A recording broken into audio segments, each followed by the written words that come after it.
Bonjour. On démarre aujourd'hui avec une phrase de Nassim Nicolas Taleb qui, je trouve, pose parfaitement le décor.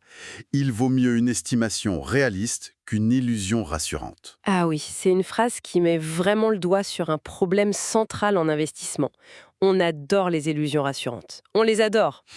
Et aujourd'hui, justement, on va s'attaquer à l'une des plus populaires, ces projections d'investissement qu'on voit partout, tu sais, ces belles courbes bien lisses qui grimpent vers le ciel. Celle de YouTube. Voilà.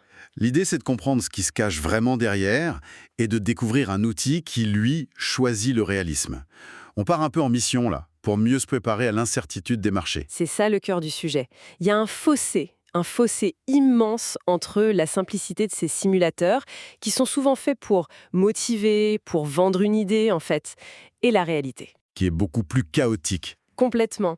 Et la source qu'on explore propose une alternative, la simulation de Monte-Carlo. C'est une approche qui, au lieu de cacher l'incertitude sous le tapis, la met au centre de l'analyse. Pour en faire un outil. Alors allons-y, commençons par ce que tout le monde connaît, l'illusion des intérêts composés. On va sur un site, on entre son capital de départ, un versement mensuel et le fameux rendement annuel moyen. Souvent 7 ou 8%, c'est le grand classique. Exactement.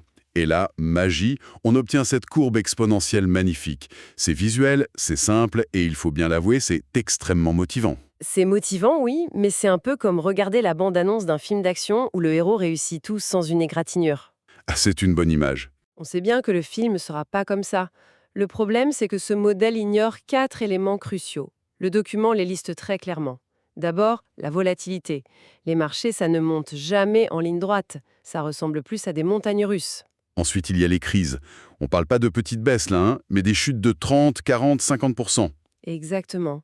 Et ce ne sont pas des exceptions, ça fait partie du jeu. Troisièmement, la variation des rendements.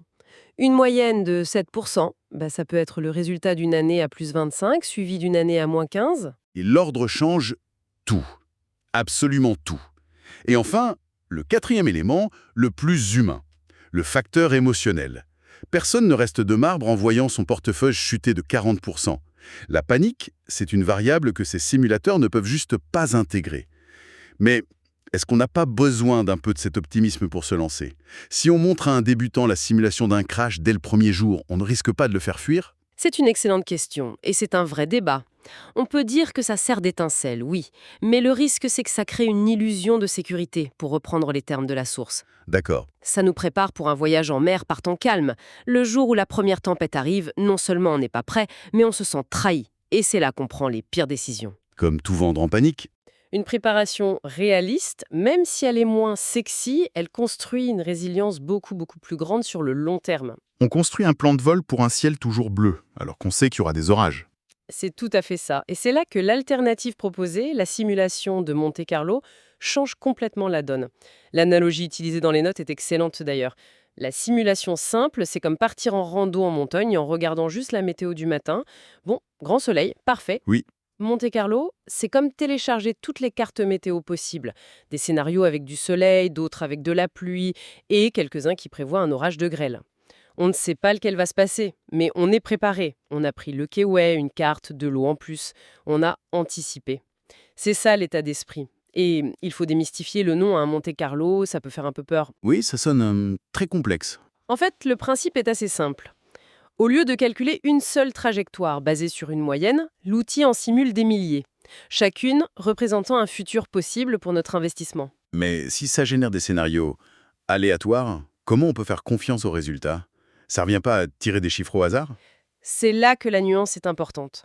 Ce n'est pas du hasard pur, c'est ce qu'on appelle un hasard contraint. La simulation, elle se base sur des décennies de données historiques des marchés. Ah, d'accord. Oui. Quelle a été la volatilité, l'amplitude des hausses, des baisses? L'outil utilise ces paramètres pour générer des milliers de futurs qui sont statistiquement plausibles. Il ne va pas simuler une hausse de 50% chaque année, ça n'est jamais arrivé. Il va créer un éventail de futurs réalistes. Du plus chanceux au plus malchanceux, exactement.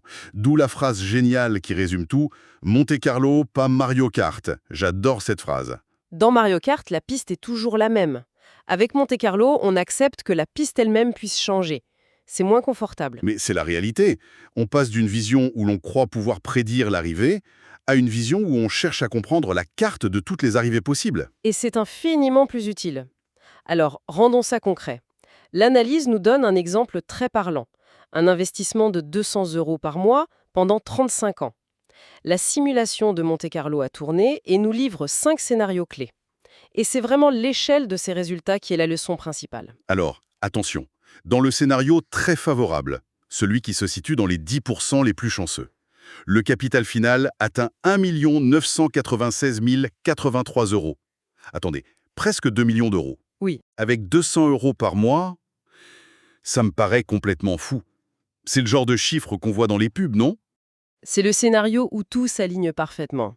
Bon rendement, peu de crise au mauvais moment. C'est possible, mais c'est l'équivalent de gagner à la loterie des marchés.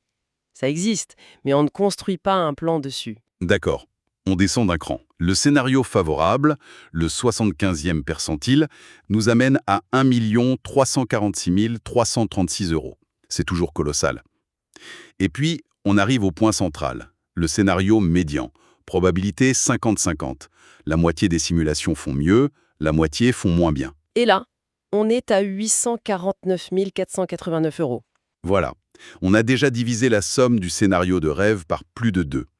Ce chiffre médian, c'est le résultat le plus raisonnablement attendu, si on peut dire. Et c'est maintenant que la douche froide commence. Scénario défavorable, celui où 75% des simulations font mieux, le capital final tombe à 565 015 €. C'est une sacrée différence déjà. Et enfin, le scénario très défavorable, celui des 10% les plus malchanceux. On termine avec 398 875 €. Voilà, la puissance de l'outil, elle est là, sous nos yeux. L'écart entre le meilleur et le pire de ces scénarios plausibles, c'est 1,6 million d'euros. C'est un monde. C'est vertigineux. L'objectif n'est pas de paniquer en voyant les 400 000 €, ni de fantasmer sur les 2 millions. C'est de prendre conscience de cet éventail. Ça nous dit, OK, avec ce plan, votre avenir financier se situe quelque part là-dedans. OK, voir ces chiffres, c'est un choc. Un écart de 1,6 million d'euros. Ma première réaction, c'est de me dire, OK, très bien, mais qu'est-ce que je fais de cette info maintenant? Comment ça change ma façon d'investir? C'est la bonne question. On passe de l'info à la stratégie. Et la première chose que ça change, c'est notre rapport aux crises. Les notes soulèvent un point important. Cette simulation, aussi sophistiquée soit-elle, ne prend même pas en compte l'utilisation d'une réserve stratégique. C'est-à-dire garder de l'argent de côté pour l'investir quand tout s'effondre? Le fameux « acheter au son du canon ». Exactement. Mais ce qui est fascinant, c'est que la simulation nous montre que l'efficacité de cette stratégie dépend d'un facteur qu'on ne contrôle pas du tout, l'espace-temps où la crise arrive. Ah oui. Une crise majeure au début de votre parcours. Disons dans les 5 premières années. C'est une opportunité incroyable. Vous avez peu de capital, donc la baisse vous affecte peu, et votre réserve vous permet d'acheter massivement des actifs à prix cassé, qui auront 30 ans pour se refaire. Mais à l'inverse, j'imagine que la même crise juste avant la retraite, c'est le cauchemar absolu. C'est le scénario catastrophe. 30 ans plus tard, votre capital est énorme. Une baisse de 40% représente une perte colossale en valeur absolue. Et même si vous avez une grosse réserve, ce sera une goutte d'eau. Le temps n'est plus votre allié. D'accord. Mais si le timing est hors de notre contrôle, on a l'impression d'être un peu un bouchon sur l'océan, quoi. C'est paralysant. C'est là que l'outil nous aide en changeant notre objectif. Puisqu'on ne peut pas contrôler la météo, on se concentre sur la solidité de notre bateau. Et ça nous amène à des stratégies plus intelligentes, plus dynamiques. L'analyse fait le lien avec l'intérêt du Smart DCA. Le DCA adaptatif. Oui, le DCA classique, investir une somme fixe chaque mois, c'est déjà une excellente base. Mais là, l'idée, c'est d'aller un cran plus loin. Puisque Monte-Carlo nous montre que les marchés fluctuent énormément et que les baisses sont des opportunités, pourquoi ne pas en profiter? De manière systématique. C'est ça. Le DCA adaptatif, c'est investir plus quand les marchés sont bas et revenir à la normale, voire un peu moins quand ils sont très hauts. Et concrètement, on le fait au feeling, surtout pas. Le but est justement de retirer l'émotion. On se fixe des règles à l'avance. Par exemple, mon investissement de base est de 200 €. Si le marché est à plus de 20% sous son dernier plus haut, ce mois-ci j'investis le double, soit 400 €. C'est un système qui nous force à acheter pendant les soldes. Voilà. On ne cherche plus à deviner le point bas, on réagit de manière disciplinée. Et on arrive à cette conclusion qui est un vrai changement de mentalité. On ne cherche plus à prédire, mais à s'adapter. On abandonne la boule de cristal pour une boussole et une bonne paire de chaussures. C'est une posture beaucoup plus humble et, sans doute, plus efficace. C'est une transformation fondamentale. On passe d'une quête de certitude, qui est une illusion, à une quête de robustesse. Ce qui est intéressant d'ailleurs, c'est que toute cette analyse est livrée avec un mode d'emploi, une sorte de philosophie pour bien utiliser l'outil. Oui, c'est essentiel. Et ces avertissements ne sont pas un simple disclaimer légal à ignorer. Ce sont des principes de sagesse. Le premier, c'est de rappeler que tout ceci est un partage d'expérience, pas une promesse de résultat. Les marchés de demain ne seront pas une copie de ceux d'hier. Clairement. Et donc, logiquement, chacun doit faire ses propres recherches. Il n'y a pas de solution miracle. Nos situations sont uniques. Notre tolérance au risque aussi, absolument. On retrouve aussi ce mantra, les performances passées ne garantissent en rien les performances futures. Et pour finir, il y a cette magnifique citation de Charlie Munger. Prenez les idées là où elles sont, mais utilisez votre propre cerveau pour les assembler. C'est exactement ça. L'outil Monte Carlo est une idée puissante, mais il faut se l'approprier, la comprendre et l'intégrer dans sa propre réflexion, pas l'appliquer bêtement. C'est un appel à notre autonomie. Ne pas suivre aveuglement, mais comprendre les principes pour construire son propre chemin.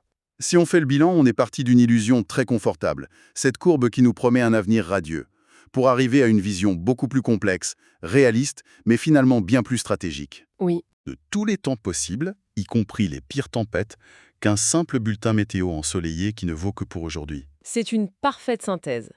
Et pour prolonger la réflexion, cet outil nous force à nous poser une question radicalement différente.